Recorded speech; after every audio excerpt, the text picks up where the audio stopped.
सांवला रंग, खूबसूरत चेहरा, बोलती हुई सुंदर सी आंखें। समिता पाटिल जब भी पर्दे पे आती सब उनको ही निहारते रह जाते। समिता पाटिल दुनिया में अपनी अलग ही पहचान बनाई। अपनी अदाकारी से दर्शकों के दिलों पर राज करने वाली समिता ने खुद को साबित किया।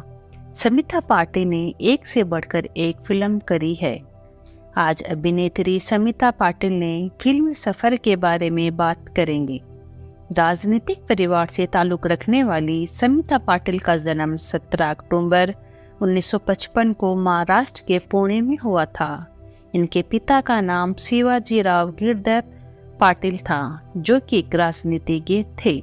वहीं समिता की मां विद्याताई पाटिल एक सामाजिक कार्यकर्ता थी। समिता की प्रारंभिक शिक्षा मराठी माध्यम से संपन्न हुई। समिता ने पहली बार कैमरे का सामना एक न्यूज एंकर के तौर पे किया था। पहली बार समिता न्यूज रीडर के रूप में नजर आई थी। समिता पाटिल सामाजिक परिवर्तन करने वाली फिल्मों में काम करने में विश्वास रखती थी। समिता पाटिल महिलाओं के मुद्दों को मुखर थी। समिता पाटिल ने ज्यादातर उन फिल्मों में काम किया जो महिलाओं पर केंद्रित थी, जैसे कि मंडी, मिर्च मसाला, अर्थ, मंथन, आखिर क्यों और आज की आवाज इनके उदाहरण हैं।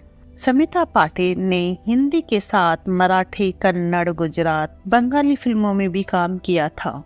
बताया जाता है कि समिता को जींस पहनने का काफी शौक था। एंकरिंग के दौरान जींस पर साड़ी लपेटकर चली जाती थी। दरअसल दूरदर्शन में एंकरों को साड़ी पहनना जरूरी होता था। समिता को लेकर ये भी कहा जाता है कि फिल्मों में काम करते समय अपने किरदारों में पूरी तरह डूब जाती थी। समिता पाटिल का बॉलीवुड कैरियर महज 10 साल का रहा था और उसमें समिता ने 80 फिल्मों में काम किया था। समिता पाटिल ने अपने अभिनय की ऐसी छाप छोड़ी कि बॉलीवुड में आज भी उनकी अभिनय की मिसाल दी जाती है। समिता पाटिल ने कैरियर शुरू करने के महज 4 सालों के अंदर ही अपना पहला नेशनल अवार्ड जीत लिया था। साल 1977 में उन्होंने फिल्म भूमिका के लिए नेशनल अवार्ड मिला। वहीं साल 1980 में फिल्म चक्कर के लिए उन्हें नेशनल अवार्ड से सम्मानित किया गया। 1985 में समिता को पद्मश्री से नवाजा गया था। समिता का दिल एक शादीशुदा अभिनेता पर आया था। फिल्म भीगी पलके की शूटिंग के दौरान इनकी मुलाकात अभिनेता राज बब्बर से हुई। इसी मुलाकात के बाद दोनों का इश्क परवान चढ़ा था।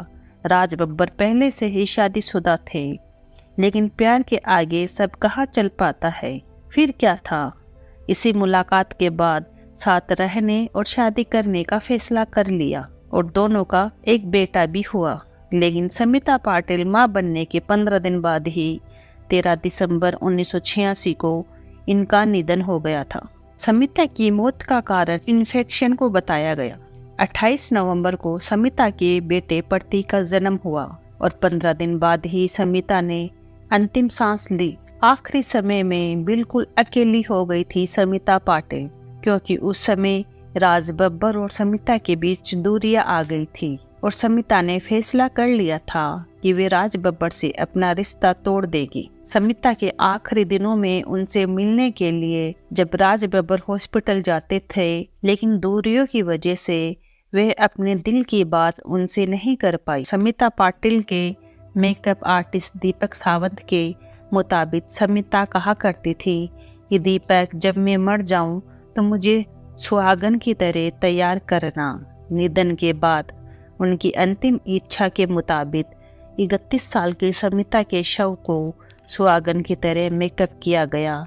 यहीं पे उनकी जीवन लीला समाप्त हो गई। उनको चाहने वाले आज भी याद करते हैं। धन्यवाद दोस्तों। जानकारी कैसी लगी, अच्छी लगी हो तो चैनल को लाइक और सब्सक्राइब अवश्य करें।